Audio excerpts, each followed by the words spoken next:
What's up, everybody? Welcome back. Early read. We're doing the best bet show, little injury updates, few adds to the card, and of course, the underdog round robin. This show is sponsored by Rithmm, powered by the Fans First Sports Network. Bunch of podcasts, and they're proud to be part of Fans First Sports Network. And yeah, again, it was a really good episode this week with Bobby Digital. Really, really good stuff. We went through a lot of games, really covered a lot. We have hefty card already. Going to add a few more. And this show last week, we added a few games. I believe it went 2-1. Added the Colorado first half under. That did not hit, even though the game went under. That always, I feel like that's like losing twice. you try to play the first half, and the full game ends up staying under, but the first half goes over. Did add the Minnesota UNC under. That was rocking chair. And I added the UNLV at +3 against Houston. That was as easy as could get, a blowout win there for the Rebs. And then the round robin went 3 out of 5. So made some money. Going to pay for this one. A little bit more aggressive. Had to make some tough calls this week, but we got 5 locked in on the underdog round robin. So we'll get to that in a little bit. Let's first do some injury updates, though, to get the show started. Some news. Kind of miscellaneous stuff. We'll start first with Florida. They're going to start freshman DJ Lagaway over Graham Mertz, who's still in concussion protocol. I think that this is the best thing Billy Napier could probably do to save his job after the Miami debacle. And Florida's playing an FCS school, so it's not that big of a deal in terms of this week. And I'm not saying there's like a bet or anything, but I think that this is something to watch with Florida moving forward. Look, this team, everybody's well aware of how difficult their schedule is and how hard it's going to be for them to get into any sort of rhythm. Bowl eligibility feels like it's already out the window. Billy Napier feels like he's already on borrowed time in Gainesville. But if Lagaway could show something, maybe this Florida team, who I still rate, not anymore, but going into the year, I rated as a top 25 team. They were top 25 in my power ratings. So the talent was there. It was more the marginal returns of a difficult schedule. They're now going to go to this Lagaway, who maybe could open up the field a little bit more for Florida because the weapons are there. Eugene Wilson, Elijah Badger. They got the Wisconsin transfer, DK, Montreal Johnson. He had a 70-yard touchdown run last week against Miami. So the weapons are there. Maybe Mertz's inability to stretch the ball down the field. He had only 15 big-time throws last year. Last week had none. 3 turnover-worthy plays and a pick. He only completed 55% of his passes. Maybe you go to Lagaway and see if he can maybe unlock something and see if maybe this team could still be a little frisky, like I thought they could have maybe been against Miami. So we'll see how that goes. We'll see if he can hang on to the job. Other injuries from around the country.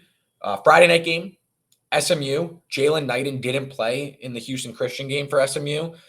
He's supposed to be back for this one. LJ Johnson may be a little banged up, though, for this one. I would say the biggest news out of this one is that Preston Stone and Kevin Jennings, as I pull up the report, they are supposed to be splitting reps in this one against BYU on Friday night. Think this is an interesting matchup. I am on the side of SMU.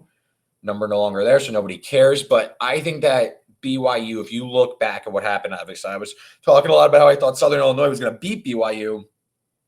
I know that BYU, the scoreline looked pretty big. BYU was very aggressive in going for it on multiple drives that ended in touchdowns. I don't know if that's going to be the game plan in this one on the road as a big underdog against SMU. If they go so aggressive, if they are, then maybe you could put yourself really behind the 8 ball. If they do, sure, they could keep scoring, but I think Satake might be taking points a little bit more in this one, and maybe won't be as aggressive against a much more formidable SMU defensive front. So I just think that's interesting. Stone, obviously, everyone watched the Week 0 game, and they looked terrible, SMU. I'm willing to give them one more chance before I'm way out on them. First of all, if you listen to the ACC preview, you know that I'm high on this team going into the season. I thought that the ACC was pretty open. Sure as shit is. I don't know if SMU has the horses, but if you look back at that Nevada game, they had the turnover on the botched punt coverage that set up Nevada inside the 10. And it felt like they were kind of punched in the mouth a little quickly, and they weren't able to necessarily get back on track so fast. And it kind of they pull away late and they get the win. That's all that matters. But they still averaged over 6 yards per play, EPA per drop back in the 81st percentile. I'm not so done on Preston Stone. He's going to be splitting reps with Kevin Jennings. Maybe that's weird. Maybe it's choppy. I don't know. I think at 10, if that reappears, I think that's good. I lean towards the over. BYU, Jake Retzlaff, pretty lively arm on deep passes, but Southern Illinois was able to move the ball in that one. So I think while BYU definitely should have covered, I was on the wrong side of that one, maybe not as much of a blowout as people would think. So definitely something to monitor with how Preston Stone looks in this one. I think this might be a bit of an overreaction in the number based on what we saw from week 0 with SMU, the last time they played any sort of competent competition, and that this number, it's starting to work its way back towards it. I'm closer to SMU minus 13.5. So I like the Stangs. Obviously, 10 is my buy point there. Some more injuries. Texas Tech, Taj Brooks hit the injury report after the overtime thriller against Abilene Christian in week 1. They go out to Pullman to take on Wazoo. It was a game I was interested in the over. I missed the early number, so I don't think I'm going to get involved here. But Texas Tech might have some serious injuries along the roster here that might make this a little bit difficult for them to make the trip there. Linebacker, Joseph Adirjai, he's out. A bunch of guys in the linebacking group and the secondary out. Gang injuries for Texas Tech. I could rattle off the names. Taj Brooks, questionable for now on the early week injury report. But, Texas Tech might be down 3 linebackers, a 4th potentially with Harvey Dyson being on the injury report. On this injury report, you got Wilcox, a retro freshman. He's down. 2 senior DBs also questionable for this game. This might be a tough effort against Wazoo, who we know they could score in bunches. They hung 70 on Portland State in their opener. They also allowed 30 and were gashed on the ground. So Taj Brooks being at his best, probably important. It is an arm injury, so we'll see. Over was my play. Maybe now that Wazoo's out to a favorite, I think this is probably a good number. I could pull up what I have it at. They're about 2.5 point favorite. Maybe it's Wazoo team total late night. We'll see how that injury report develops. But keep an eye on Texas Tech. That game might be just back and forth throughout. But if Taj Brooks doesn't play, I don't know if Texas Tech is getting many stops. And Taj Brooks definitely is the bell cow of that room and definitely keeps that roster going. So we'll see. 2 teams that were gashed on defense against FCS foes meeting up. Could be some real explosive plays in the late night window if you're an East Coaster. Next up, Cal. So I circled Cal as a potential play-on team against Auburn. I had a Cal last year against Auburn outright. That was a crazy game. They missed, I think, 4 field goals inside the red zone to lose to Auburn outright.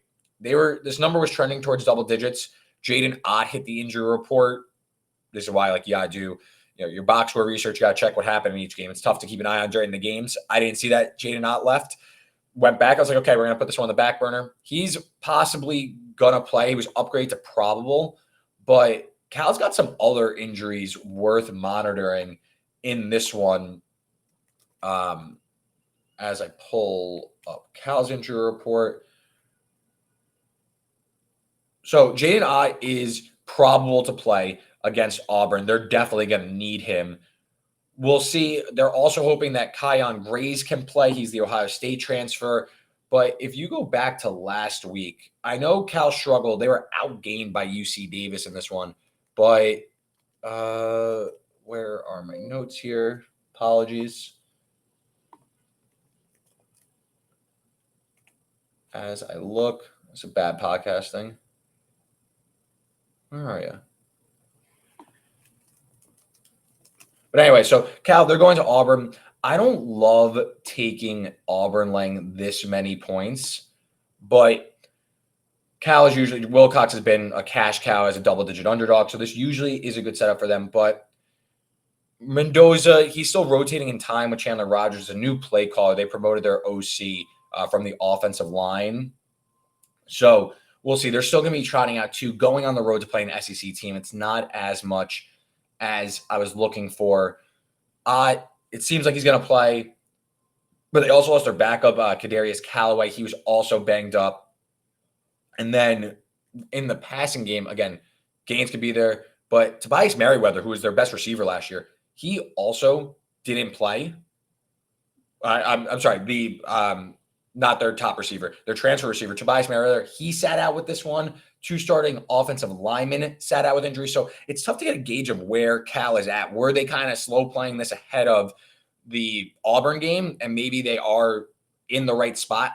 I'm definitely way low on this. I'm Auburn minus 11.5. So we are nearing a buy point. I got to see the injury report before I fire anything. So this would be like a Saturday play. Current market sits at Auburn laying 13. I would like 2 touchdowns to get involved with the Golden Bears here. Definitely got to check out that injury report. Definitely one to monitor, because if Auburn, like if they don't have an odd, I really struggle to see this offense moving the ball quite nicely. More injuries.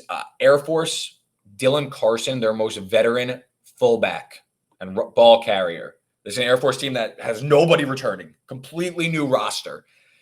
Dylan Carson got banged up in the game against Merrimack. A really, really gross effort from the Falcons. Only gained 237 yards in that one. Some stalled drives against Merrimack. They host former Navy coach Ken Niumalatolo and San Jose State's spread and shred offense. We'll see how that offense looks. But Air Force's offense might really, really struggle to find its footing early in the season. So we'll see there. Carson's out for this one. He got hurt early in the game. They are at home, Air Force, but that's one to monitor. San Jose State, they just missed the cut, but San Jose State was the first team out of the round robin. I think San Jose State is quite live. I like the over there as well. San Jose State played 2.8 plays per minute. I know Air Force is a snail, but maybe San Jose State doesn't have the defense to handle Air Force's triple option like Niumalatolo would like. If you go back and look at San Jose State's game against Sacramento State, they started the game pretty slow, down 14-0. And then they kicked it into high gear. They ended up pulling away. This was a weeknight game. They ended up pulling away 42-24. But in that game, Sacramento State was a pretty good FCS team relative. They were able to put together about an average EPA per rush, slight negative, but about 43rd percentile relative to games last year. And they ran for about 5 yards a pop. So we'll see how that San Jose State defensive line travels. But San Jose State, to me, is definitely a live underdog in this one, given the state of Air Force's offense. And they won't have Dylan Carson either. Few more, then we can get to a few more plays. Really quick, Cincinnati, they got their defensive lineman, Dante Corleone, the Godfather, they call him, back on the defensive line. Big boon for this team. I was high on this team. Corleone had blood clots during the offseason, had to be put on, injured reserve, or couldn't play, wasn't active, was practicing with the team, though, non-contact, of course. He's been cleared. Big boon for a team I was high on going into the year in Cincinnati. Early returns, they played Towson. We'll see. We are on the over against Pitt. I still like that, just given the pace and explosive plays that can likely happen in that game. That total shot up, actually. So would not play at this number. But if you listen on Monday or Tuesday, I should say, you were able to get in on that. Cincinnati, I think, is going to be a bit of a contender strong. But I think they're going to definitely be bowl eligible, as I was talking about during the Big 12 preview. I think this team stock up for sure. And Iowa State, a lot of injuries here. Got about 3 linebackers banged up, including Bacon, their top one. Abu Sama left with a leg injury against North Dakota. They were outgained by North Dakota. Sama didn't seem that serious. The linebackers, though, may be serious. That's pretty big against an Iowa team that they're not going to be able to do much to begin with. I know maybe they can, because they hung 40 on an FCS team, but if Iowa's able to establish the run and test a relatively green Iowa State linebacker group and maybe get to the second level and move those chains and lean on its elite special teams play, this might be tough sledding for an Iowa State team that, as I mentioned in the preview with Bobby Digital, and I was leaning with the Hawkeyes then, Iowa, against the 4 teams they played that were top 15 yards per play allowed last year, only averaged 14 points per game, and one of them was Iowa. I just think Iowa at home might be being a little underrated. Obviously, the total's so low. As we're recording this, juice 2.5s and cheap 3s out there. I mean, this is like an NFL game almost. 34.5, 35 is the total. I lean Iowa. Maybe if this money line trickles down to like minus 130 or something on game day, maybe someone releases Iowa State, I'll likely be playing the buyback on Iowa at a cheap money line. Maybe it's put Iowa with another big favorite that I feel comfortable with. Maybe something like, I don't know, I'm just eyeballing it right now, but this is not a play. I'm just kind of thinking out loud, but like Iowa with somebody that I can knock down a money line with, make it closer to like even money or so. Iowa with like a Tennessee, who I like. We mentioned that one. Iowa with Iowa with a Tennessee. Iowa with oh, there's not that many like mid-tier favorites that I really like. But I think you get the gist. Iowa with Tennessee, Iowa, Kentucky, maybe something like that to just bring down the number there. So Iowa State, definitely injuries to monitor there. I think Abu Sama is going to be good, the explosive running back, but we'll see there. And I believe, that's what we wanted to get to. Okay, so before we get to a few games that I'm adding, before we get to the underdog round robin, let me tell you about Rithmm. Rithmm is a sports betting model app. You hear all about, everyone's got their models now. Everyone projects their numbers like I was just talking about before. You can do that on Rithmm now. Rithmm will basically let you put the inputs in that you think are important to deciding how I want to bet on a game. And they're going to use their AI generated insights to predict the score of the game, and could give you a projected point spread and projected total. It's a super sleek app. It's super helpful. They're super sharp. Their projections are doing great. I went 4-2 on my totals last week with my pressure run model. Pretty simple. All I want is for teams that could dictate both lines of scrimmage, basically. And I use an ELO rating to give just a general weight for each team. And really quick, I'll read off a few of the bets that my Rithmm app made sure I got in there on Monday. I was firing these in. What do I got here? Rithmm tracked. The app is great. Let's see. We got Northwestern minus 2.5. We made sure to lock in Tulane plus 10.5.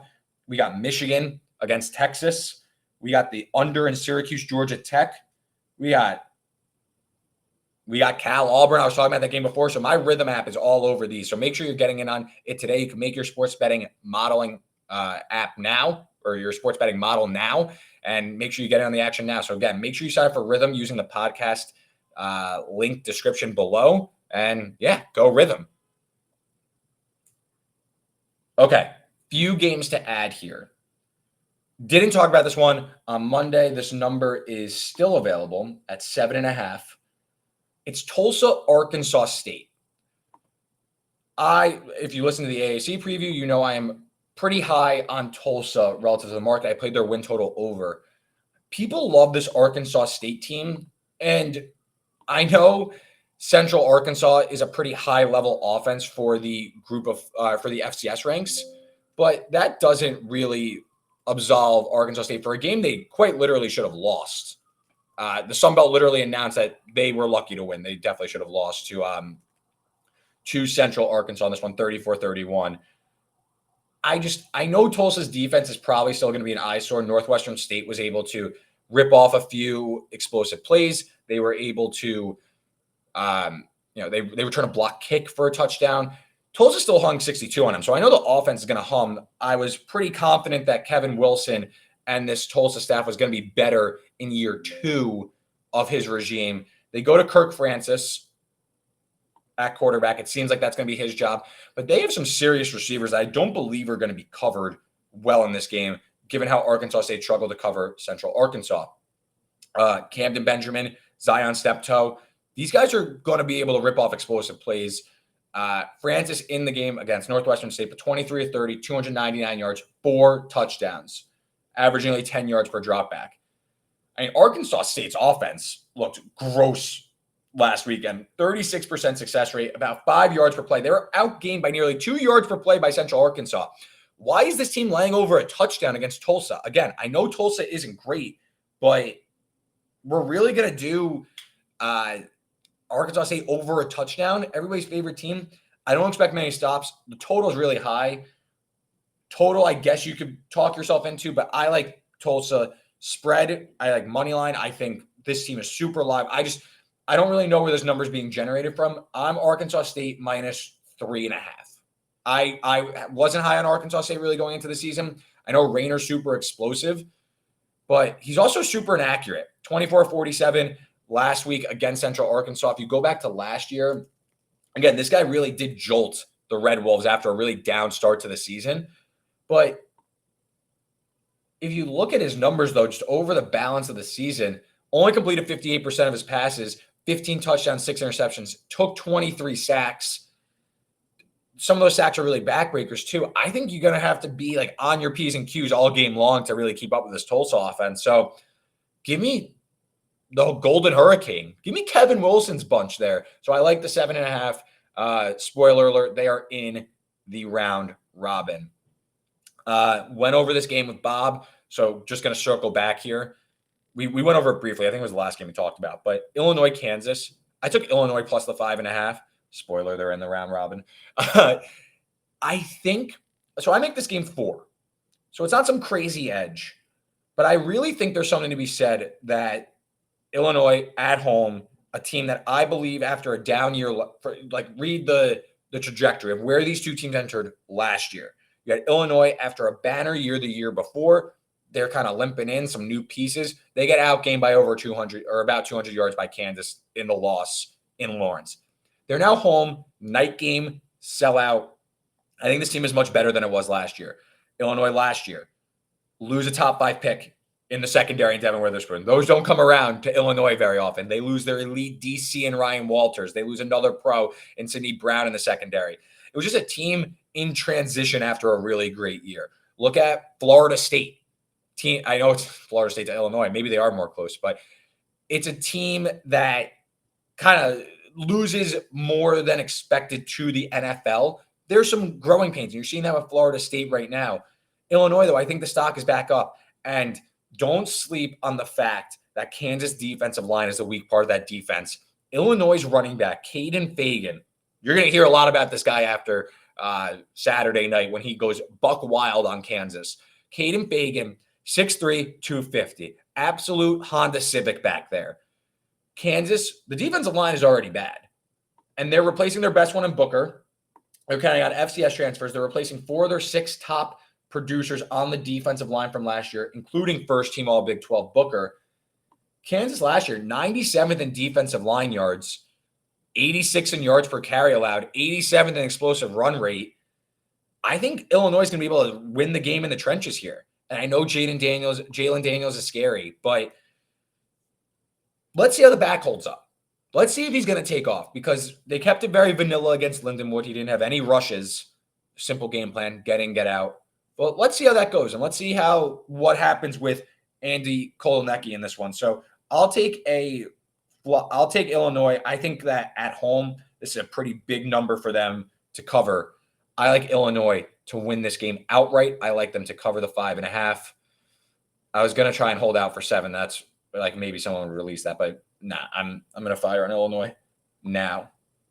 And the next one I want to add, I just want to confirm one thing. I got to make sure it's available. I guess I could talk about the game without necessarily giving it as a play just because it's another thing to talk about. But so Louisville's take on Jacksonville State. Number steamed up on Wednesday night. It was released. Louisville, yeah. So I'm going to take Louisville team total over 44.5. Minus 106 at FanDuel. Jacksonville State, the drop-off can't be expressed enough with this team. We in the Conference USA pod, we talked about it.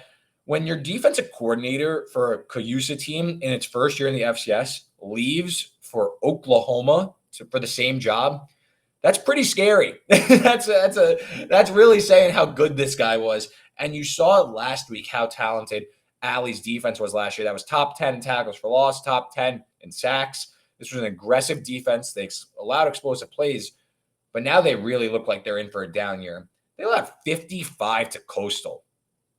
I mean, what the hell is that about? Allow 55 to Coastal in a 55-27 loss. The quarterback room looks real grim. I know Jacksonville State was able to put up 7 yards per play, but I mean, 3 turnovers. Coastal averaged 12.9 yards per drop back against the secondary. I mean, what is Louisville going to do? Offense looked like it was in good shape. 91st percentile EPA per play, averaged nearly 9 yards per play. Tyler Shuck looked more than comfortable in this offense. I imagine Jeff Brom wants him to get as many reps as humanly possible, just because the guy really hasn't played that much, and I think they want to get him comfortable. So Louisville, can they get essentially between 6 and 7 touchdowns and a field goal to boot? Hung 62 on Austin P.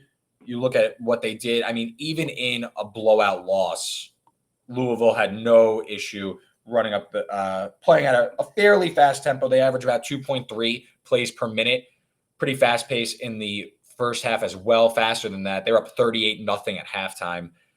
Fourth quarter, they only scored 3 points. So they put up 59 points through 3. They won't do that against Jacksonville State, but this is a defense that I think is really in for a rude awakening. So I'm going to take Louisville with the fast pace of Jacksonville State. Rich Rod always wants to run. I think that could give us a few extra possessions to get over this team total. So give me Louisville over 44.5. That's minus 106. All right, so let's do the round robin here. Could be a little bit shorter here. So we made money last week, 3 of 5. So it's basically going to pay for this one. That's how we like to think of it. So already ahead here. Let's see if maybe we could put together a 3 or 4 or 5. So some of these games I already talked about, so it may be a bit shorter, but Tulsa and Illinois are in. Let's do Arkansas, because I spoke about that on the Monday pod. Just a really big number for Oklahoma State to lay. And I know Arkansas going on the road, and it's tough to get a real pulse of what Arkansas is doing because Arkansas Pine Bluff is absolutely abysmal. But you look at what Oklahoma State did against South Dakota State. It just, the game was never in doubt. They win 44-20. But South Dakota State was able to move the ball pretty well in that game. It was 17-6 at half, and then they pull away. On the game, Oklahoma State outgained South Dakota State by 6 yards. And look, I like Oklahoma State. I'm on their over win total. So this is not even, this wouldn't help my win total over. But look, I'm taking it week by week. I think that this is a really big number. South Dakota State combined 3 for 17 on 3rd and 4th down. So a few of those go a different way. We were just talking about this with BYU before. A few of those go differently. This is a different ball game, I think. South Dakota State outrushed Oklahoma State 4.4 yards per carry to 3.8. Excuse me. I just think this game is a little bit closer than it's being lined at over a touchdown. It's still an SEC team. It's an explosive offense. It's a really good play caller in Bobby Petrino.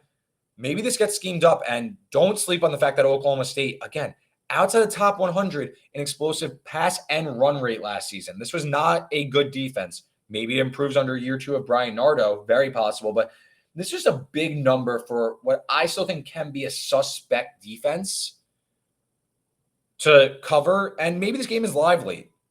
So I'll take Arkansas. It's a big number. All right, 2 more. We got,